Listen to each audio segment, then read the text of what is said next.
ଯିବା ଏ ନିଅଟିଏ ପ୍ରସାଦ ପାଇଦିଅ। ପ୍ରସାଦ କି ପ୍ରସାଦ? ପ୍ରଭୁ ଜଗନ୍ନାଥଙ୍କ ପ୍ରସାଦ। ଜଗନ୍ନାଥଙ୍କ ପ୍ରସାଦ? ହଁ।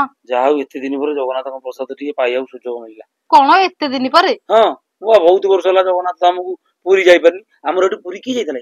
ଆରେ ପୁରୀ ନୁହଁ, ଛତିଆ ପଟ ଯାଇଥିଲେ।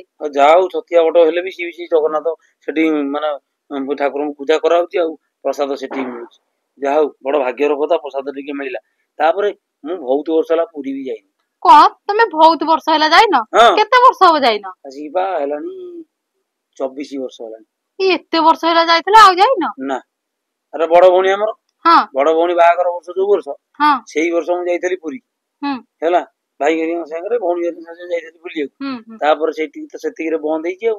24 ବର୍ଷ ହେଲାଣି ମୁଁ ପୁରୀ କେମିତିଆ ଜିନିଷ ଦେଖିନି। ସତ କଥା। ଶୁଣ, ଜଗନ୍ନାଥଙ୍କ ଡୋରି ନ ଲାଗିଲେ କେବେ କେହି ଯାଇପାରିବେନି। ତେଣୁକରି ତମ ଡୋରି ଲାଗୁନି ନା, ଜଗନ୍ନାଥ ଡୋରି ଲଗେଇବେ ଯୋଉ ନା ଆପେ ଛାଁ ତମେ ଯିବ। ଏଇଟା ସତରେ? ଏଇଟା ସତ କଥା।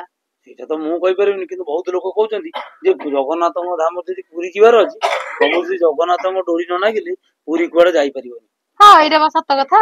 ମୁଁ ତ ଜାଣିନି ନା, ତେଣୁକରି ଯାହା ହଉ ଆମ ଛତିଆରେ ବି ଜଗନ୍ନାଥ ପ୍ରସାଦ ମିଳୁଛି, ପ୍ରଭୁ ଜଗନ୍ନାଥ ଏଠି ପୂଜା ପାଉଛନ୍ତି, ସେଇଟା ବି ବଡ ଭାଗ୍ୟର କଥା। ପୁରୀ ନ ଗଲେ ନାହିଁ, ହେଲେ ଛତିଆ ପ୍ରସାଦ ଟିକେ ହେଲେ ଖାଇଦବା। ହଁ ଏକା କଥା, ସେଠି ଜଗନ୍ନାଥ ଅଛନ୍ତି, ଏଠି ବି ଜଗନ୍ନାଥ ଅଛନ୍ତି। ଅଛନ୍ତି ଯେ ମୁଁ ସେ କଥା, କିନ୍ତୁ ତମେ ବିଶ୍ୱାସ କର, ମାନେ 24 ବର୍ଷ ଗୋଟେ ଯୁଗର ଦିଟା ଯୁଗ, 24 ବର୍ଷ ହେଲାଣି ମୁଁ ଯାଇନି। ମାନେ ମୋ ଭଉଣୀର ତା ଝୁଅ ହେଇକିନି ତା ଝୁଅ ବାହା ହେଇସାରିଲାଣି, ମୁଁ କିନ୍ତୁ ଏପର୍ଯ୍ୟନ୍ତ ଆଉ ଯାଇପାରିନି, ଜାଣିଛ?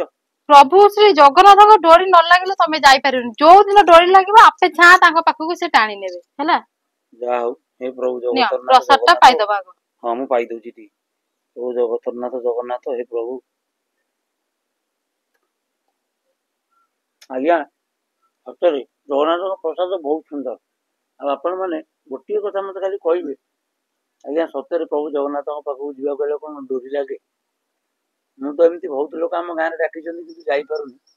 ତେଣୁକରି ଆପଣ ମାନେ ନିଶ୍ଚିତ ଗୋଟେ କମେଣ୍ଟ ମାଧ୍ୟମରେ କହିବେ। ଜୟ ଜଗନ୍ନାଥ, ଜୟ ଜଗନ୍ନାଥ, ନମସ୍କାର।